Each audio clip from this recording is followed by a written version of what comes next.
We're going to build a WhatsApp chatbot that is conversational context, the ability to handle media files. We are also going to show how simple it is to implement a WhatsApp chatbot that has a human in the loop. Let's say there's a function, and before that function is executed, the chatbot requires approval for it to go to the next step or execute a certain action. But we are not going to build the painful parts from scratch. We are not going to manually process incoming messages. And we are not going to build the agent infrastructure from zero. We are going to use Mastra channels with the Chat SDK adapter. Mastra is a TypeScript framework for building AI applications and agents. Think of it as the backend for your AI logic. Mastra gives you high-level building blocks like tools, workflows, and observability, which is something that is vital for production AI application. The second tool is Chat SDK, which is a TypeScript library that allows you to build bots across different messaging platforms. So instead of writing different bot logic for Slack, WhatsApp, Telegram, and other platforms, Chat SDK gives you a shared way of building chatbots. So in this video, on the Chat SDK side, what we care about is the WhatsApp adapter, since we want to create a WhatsApp chatbot. This WhatsApp adapter is going to do most of the heavy lifting for us. We are talking about passing WhatsApp specific payloads, handling different message types. It might be a media file. The Chat SDK WhatsApp adapter handles that messaging layer for us.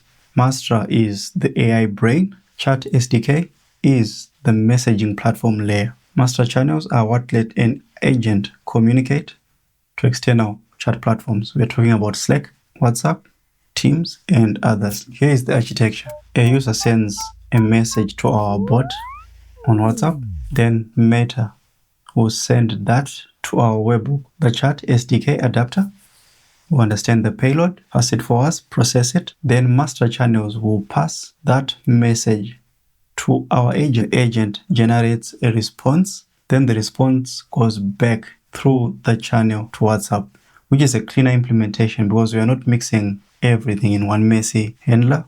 Each tool does the job that it was designed for. The goal is for you to have an understanding of what's happening in the background. I'm going to open my terminal. I'm going to use the latest LTS version of Node. Then I'll use npx create Mastra. That's going to create our Mastra project.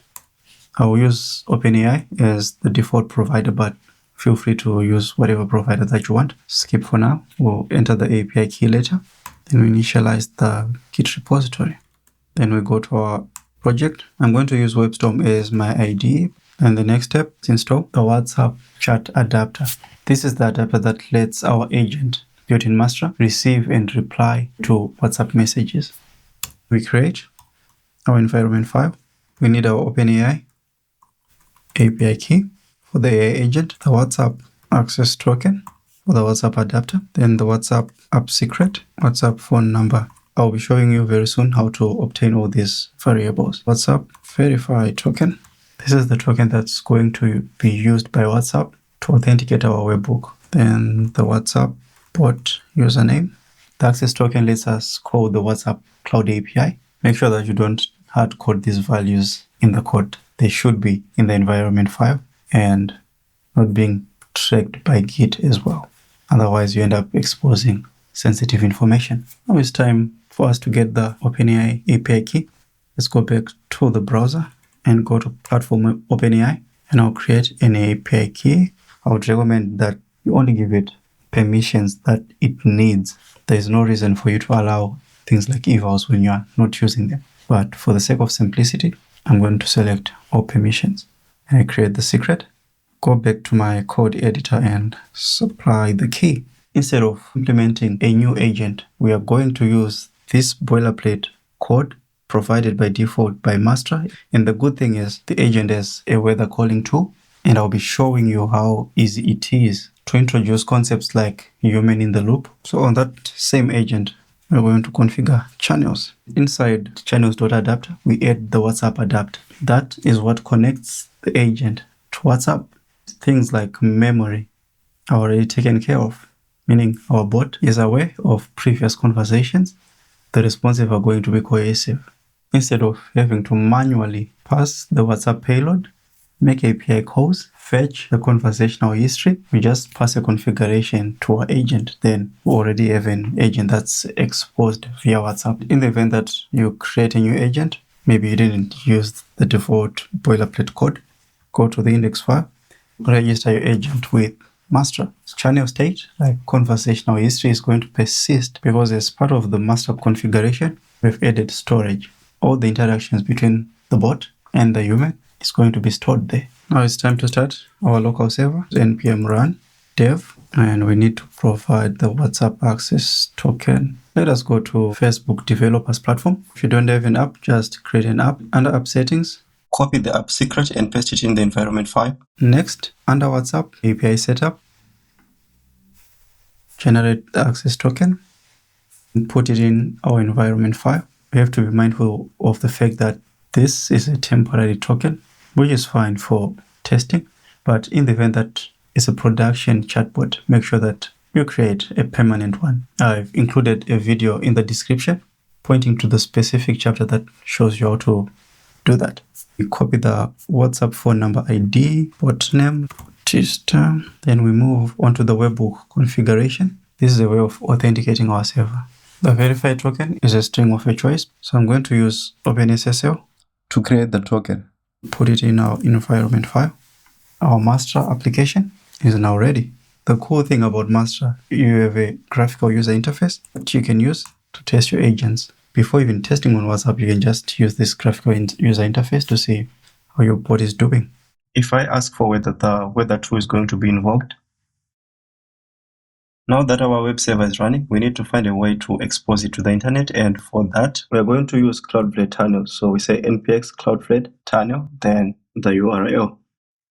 Then we specify our link for local tunnel as the callback URL on WhatsApp. Mastra will automatically generate the webhook for us based on the channel that you've configured and the ID of your agent. If we go back to our code, our weather agent has an ID of weather agent. This parameter here, then we specify the channel, then the WhatsApp webhook. When we click on verify and save, there is an error. This is due to the fact that the generated endpoint correctly handles post requests. It doesn't handle Meta's webhook verification, which is a GET request. So to solve that, we have to expose our own webhook root that's going to be responsible for handling the verification request. Let's go to our IDE to keep it organized. I'll create a new folder for routes. We're going to create a custom route that handles the GET request for webhook verification. We are going to register the API route. Then we specify the path. I'll call it custom webhook, but there's a certain nuance to this. If we use the custom WhatsApp webhook for the webhook verification, it means that even incoming messages are going to be sent to that same path, because this is the path that Meta verified. So all payloads are going to come to the same path, and the automatically generated route by the WhatsApp channel is not going to be used. Incoming messages are going to come in the form of a post request, and that post request is going to be posted to this same path, of which the automatically generated endpoint that handles post payloads, the one with API/agents, the one that we tried to verify initially. So we need to create a proxy that takes all method. If it's a GET request, we know that it's a webhook verification request. We deal with it. And if it's a post, we forward it to the internal endpoint, which is the one generated automatically by the master channel, which is API agents. Let's implement our API proxy. So this is our proxy. If it's a GET request, we know that this is the webhook verification. When Meta sends a GET request, we compare the token that has been sent to our local WhatsApp verification token. We then respond with the challenge, which tells Meta that our endpoint is valid. Meaning to say, after verification, Meta will send real messages to the same endpoint as post requests. Instead of processing the messages manually, we're just going to forward the raw request, headers and content to the master generated channel endpoint for WhatsApp. That way, our custom route only handles the webhook verification, while Mastra still does the actual WhatsApp message processing. For this route to be recognized, the same way that we do for an agent, we have to register it in Mastra under server API routes supply our WhatsApp webhook. Then we go back to callback URL, and instead of using the Mastra generated one, to take the one that we have defined in our custom route, the verify token is still the same. Verify and save. Our verification is failing. The issue is that there's a mismatch between how we defined the WhatsApp verification token in the environment file and in the code. So let's correct that. I'm going to open WhatsApp web and search for my chatbot so that we test the functionality. Let me just say hello. And our chatbot has responded, as you can see. And as you remember, our chatbot has a tool for fetching the weather. This is then going to trigger the weather tool. The two results have been logged here on the chatbot, and then we get a response back. Let me show you how easy it is to implement human in the loop. Let's say we require human approval first before calling the weather tool. Just go back to our backend, and then as part of that tool, require approval true. It's time to test the human approval flow. When we send a message, our chatbot will detect that we want to execute the tool. Then it sends a dynamic pattern with approve and deny. The moment we approve, then the tool is called. Now I'm going to send an image. The agent has processed the file from the response, which is pretty accurate. Notice we didn't write any custom image passing code. The adapter handled the multimedia download automatically and even responded. When we go to Mastra Studio, under metrics, you can see the total that you've used and the cost per agent. Then you have logs, making it easier to identify issues so that we can take corrective measures. That's the full setup.